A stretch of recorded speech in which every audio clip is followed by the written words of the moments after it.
So let me introduce our next speaker. Raghu Amaravadi is a radiology resident at Leahy Clinic, and if you do a Degos disease search on PubMed, he has the first paper that comes up, and it's based on a patient that he helped to take care of last year at the Leahy Clinic here in Burlington, Massachusetts. Thank you very much. It's a pleasure and great honor to be here today, and I want to thank Dr. Whalen for inviting me here. I'm going to speak about the abdominal imaging findings in Degos disease and try to correlate the radiology with the pathology that we observed. As an outline, I'll present my case of this patient that we saw at the Leahy Clinic and go through the radiology with focus on the abdominal imaging. And finally, I'll conclude on a few words on the role that imaging can play in the care of these patients. So our patient was a 39-year-old Indian female complaining of a rash. She had no significant past history, was basically healthy. Her family history was significant for psoriasis, but no family history of Degos disease or other autoimmune phenomenon. Of note, her review assistance was significant for a 30-pound weight loss over 3 years. She was referred to her dermatologist with a non-pruritic papular skin rash of 1 year's duration that started in the legs, spread through the trunk into the upper extremities. And it was also interesting to note that she had 2 lesions under her tongue, which indicates some mucosal involvement. But otherwise, her physical exam was fine. Her abdominal exam in particular was benign. This is an example or an image of her skin lesions, and we've seen examples of this today so far with the characteristic pathognomonic lesions of Degos disease. This was recognized by our dermatology department, and the patient was referred for a skin biopsy, which was read as atrophying interface dermatitis and mucin deposition, which was felt to be pathognomonic for the disease. So the patient underwent further lab workup, including ANA, which was negative, rheumatoid factor, lupus anticoagulant, which was negative, and protein C, and a full thrombophilia workup that was unremarkable. The initial therapies that were tried based on reports in the literature included aspirin, clopidogrel, pentoxiflin, and hydroxychloroquine. Unfortunately, none of these resulted in any effect on the skin lesions. She continued to develop new lesions. Additional lesions that were tried were topical tacrolimus or protopic, topical steroids, and they even injected steroids into these lesions. These resulted in no improvement. She did try the nicotine patches and the nicotine gel that has been reported in the literature, and these did seem to work. She did not develop new lesions with the patches. Due to the known GI manifestations, the patient underwent a full GI workup, which included a colonoscopy and upper endoscopy, both of which were normal. But due to the known small bowel manifestations, the patient underwent a capsule endoscopy. And I have an image from that capsule endoscopy here. And we are located in the jejunum at this point. And what the arrow is pointing to is this small punctate region of erythema and erosion in the mucosal lining. And she had lesions like this studding her entire mucosal surface throughout her bowel. And this was the first indication that she did not have the benign skin-limited form, but rather the systemic form that entailed a grave prognosis. About 14 months after her first skin lesion, about 4 months after she came to the dermatologist, she presented with acute abdominal pain to an emergency room with fever, hypotension, and really bad peritoneal signs. She had rebound tenderness, guarding, and she had an elevated white count. And the emergency room ordered a CT scan, which I have here. And just to give everyone an orientation of the anatomy here, this black density here is gas within the bowel.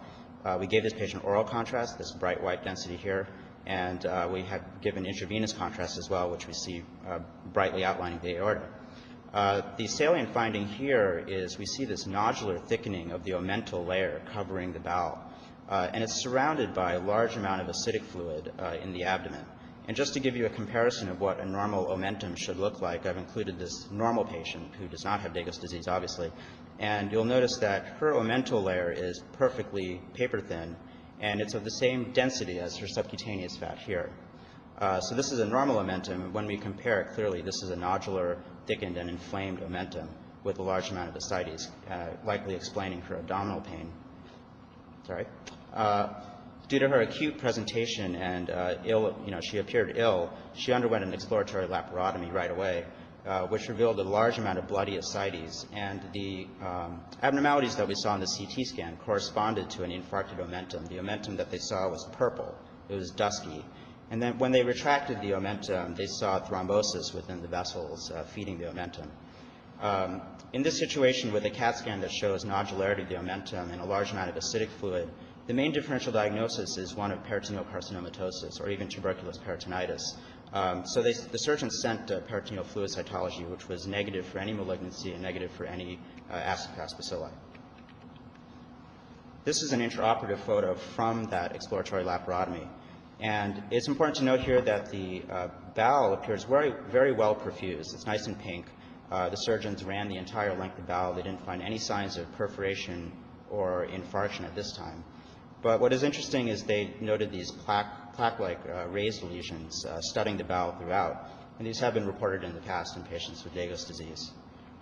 When we look at these bowel lesions under high power, we see some of the findings that we have been reported in the skin. We see a raised lesion that's well circumscribed with a central region of scarring and loose fibroelastic tissue. This pathology also basically excludes malignancy as the etiology for her for her peritonitis and ascites. There's no cellular infiltration within this lesion. There's no evidence of malignancy at all. When we look at her omentum under high power, this is a histologic slide of her omental arteriole. And we see that the lumen here has been thrombosed, as has been reported in the past.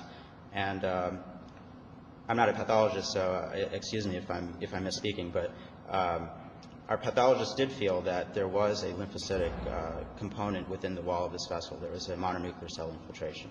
And this has also been reported in the literature.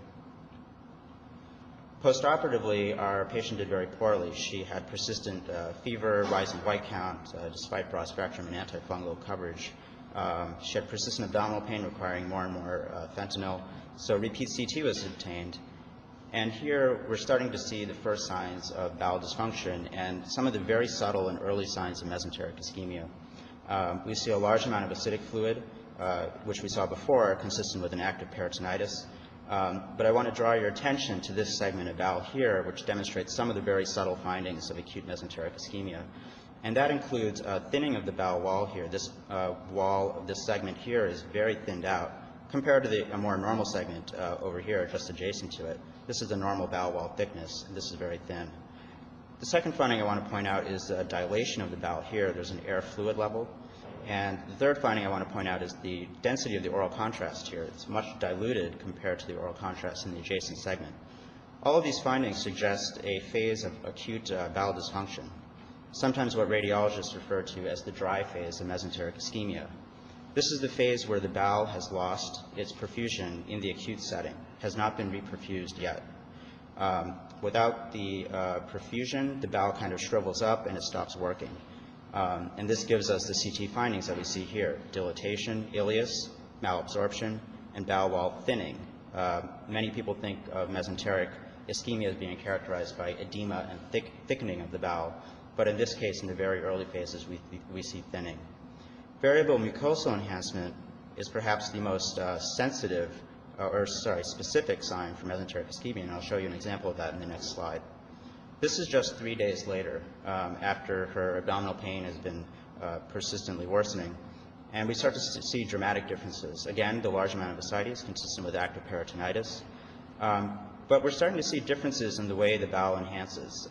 Consider this segment of bowel here. There's circumferential mucosal enhancement, and compare that to just adjacent loops of bowel. These loops of bowel are just faintly enhancing. Down in the pelvis, we see just ghosts or faint remnants of what used to be normally perfusing bowel. These are all signs of severe mesenteric ischemia that has probably already progressed to infarction at this point. We also see this high-density material within the lumen of the bowel itself, and this is compatible with active hemorrhage. This active intraluminal hemorrhage is confirmed on this panel here. We see this very bright density here within this segment of bowel. And it's important to note here that the patient did not receive any oral contrast. And you'll note that this density is the same density as what's in the blood vessels. So this is intravenous contrast that is actively extravasating into this lumen. So these are signs of active hemorrhage and active small bowel ischemia and infarction. And this is what some radiologists refer to as the wet phases of ischemia. When the bowel has lost its perfusion but has subsequently reperfused, for example, if the initial thrombus has recanalized, sometimes you regain the perfusion into the bowel. And this is the phase that many people can recognize very easily, characterized by bowel wall edema, intraluminal hemorrhage, as we see here, And eventually this progresses. The mucosal layer in the bowel is the most sensitive to hypoxia. So when the bowel becomes ischemic, the mucosal layer dies, and that allows blood to actively extravasate into the bowel. It also allows gas that's within the lumen to dissect freely into the wall of the bowel itself. And this is a phenomenon called pneumatosis intestinalis. And I have a picture of this phenomenon here. This patient does not have Degos disease, but I just wanted to illustrate the potential extent to which small bowel infarction can develop. We see here that the pneumatosis, or the air, has freely dissected into this loop of bowel circumferentially within the wall, and it is even freely perforated into the abdomen. This is free intraperitoneal air here. And it's even dissected into the portal venous system. We see these branching gas-filled structures in the periphery of the liver, and these are all classic findings for portal venous gas. And these are all signs of severe mesenteric ischemia and bowel infarction. Back to our patient, several therapeutic options were considered at this point. It was known that she had a poor prognosis, so the clinicians were trying to figure out what was the best therapy for this patient at this time.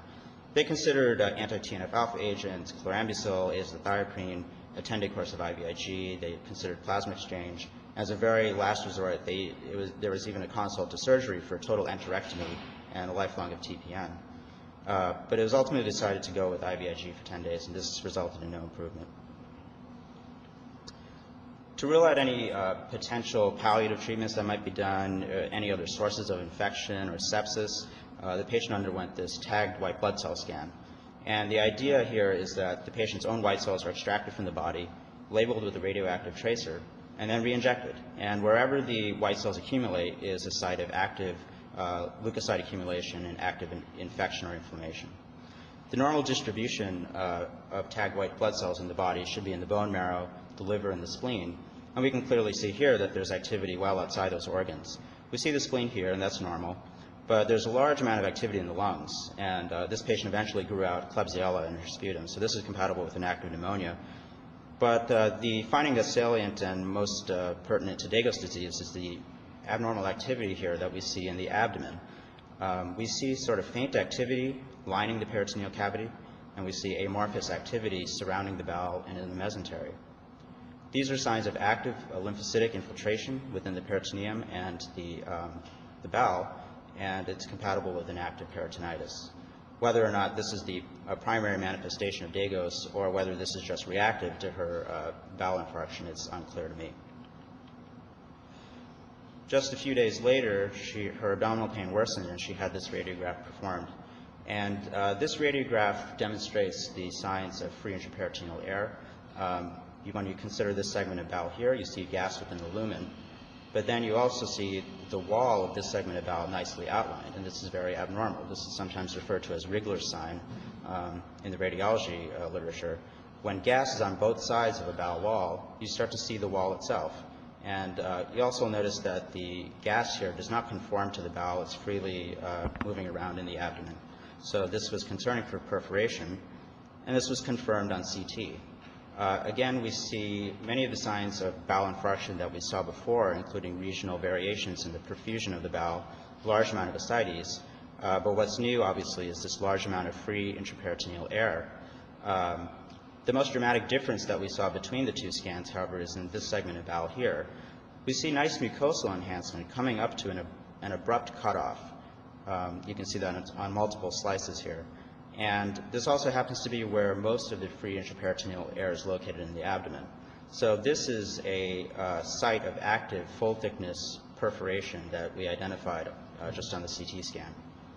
At this point, her prognosis was grim, and she expired just 5 days later, just 16 months after the first skin lesion and about 4 months after seeking medical attention. Her family was kind enough to consent to an autopsy. And what they found was fibrinous exudative peritonitis. There was this thick rind of purulent material all around the peritoneum. And they found multiple intra-abdominal abscesses. As we predicted from the CT scan, there were multiple sites of jejunal perforation. And as we saw in those dramatic CT images of the intraluminal hemorrhage, that was confirmed in autopsy. There was a large amount of intraluminal blood clotting and signs of diffuse small bowel infarction. Interestingly, she also had extraintestinal manifestations that were occult to our imaging, and those included small foci of hepatic and renal infarction as well. On microscopic analysis, they saw thrombosis of the small vessels to the bowel, just like we saw in the omentum. And they also found a lymphocytic infiltration of the peritoneal lining corresponding to the findings that we saw in the tagged white blood cell scan. Whether this was primary to Degos or just reactive to all the inflammation and infection in her bowel is unclear. So to summarize what we've seen in our patient initially presented with abdominal pain and ascites and omental thickening. These corresponded to an omental infarct in surgery. And as her GI involvement progressed, and it progressed quite rapidly, we started to see signs of early bowel dysfunction, including ileus, malabsorption, and mural thinning. As she progressed into the wet stage of mesenteric ischemia, she developed bowel edema, regional variations in the mucosal enhancement to the bowel, as well as intraluminal hemorrhage, and eventually she progressed to full thickness perforation of the bowel and free intraperitoneal air. Our patient did not progress to pneumatosis and portal venous gas, but those are theoretical possibilities in anyone with small bowel infarction. So what role did imaging play in the care of this patient? Unfortunately, there were no pathognomonic imaging features here. The mesenteric ischemia that we saw, the small bowel infarction that we saw, looks just like any other cause of small bowel infarction. So unfortunately, the radiologist is probably unlikely to make the diagnosis of Degos prospectively. A radiologist is not going to get a CAT scan with mesenteric infarction and immediately say Degos disease. So for the radiologist to sort of be in the loop, they should be aware of the history, and then perhaps they can tune in to look for small bowel ischemia. Even though there's no good or proven therapy for Degos disease, imaging can still play a valuable role, particularly in prognosis and determining the extent of disease. If you can outline how many organs are involved, how much of the bowel is involved, perhaps you can give some sort of life expectancy, whether the patient's life expectancy is measured in months to weeks to minutes to days. And then the other role that we saw that imaging can play is that it could identify possible palliative treatments. For example, an abscess drainage, a thoracentesis, if the patient has pericardial involvement, a pericardiocentesis perhaps, and these might symptomatically improve the patient and extend life for a few more days or weeks. CT should really be the preferred modality in evaluation of the GI tract. It's quick, it's efficient, and it provides a very nice outline of the extent of disease. As we saw in our patient, other modalities might play a complementary role. In our patient, we had plain films, we had nuclear medicine. But in order for CT to be the most effective, CT should be properly protocoled to evaluate for bowel ischemia. And at our institution, what we do is we give intravenous contrast and we give water as the oral contrast. If you'll remember back to the initial scans that I showed, we couldn't really see the mucosal enhancement when we gave the gastrographin or the white oral contrast. But when we went to the scan where the patient did not receive any oral contrast, we were able to see the regional variations in perfusion to the bowel.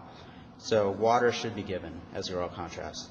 And CT angiography might also be helpful. In some case reports, they have shown stenoses in the mesenteric vessels. CT angiography might help delineate how many vessels are involved, for example. So that's all I have. I just want to acknowledge Dr. Whalen for inviting me today, and some of my co-authors, and some physicians at the Leahy Clinic for providing me some of the images you saw today.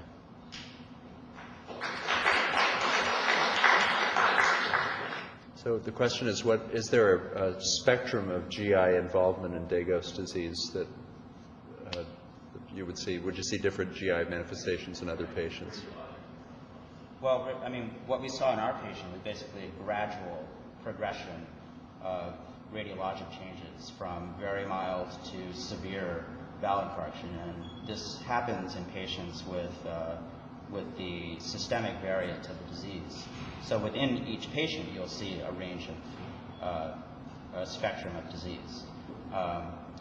The patients who tend to have the GI manifestations tend to progress very rapidly. So you would not see a mild form stay as a mild form, but the disease will progress really rapidly unless some new therapy is found. Do you have a sense of, in other cases in the literature, is there something special about the jejunum that is susceptible, or? The jejunum is actually one of the more metabolically active parts of the bowel.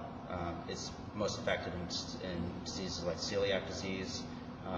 There is something about the mucosa in the jejunum, I think, that that is more metabolically active, and that might be why it's more susceptible to hypoxia.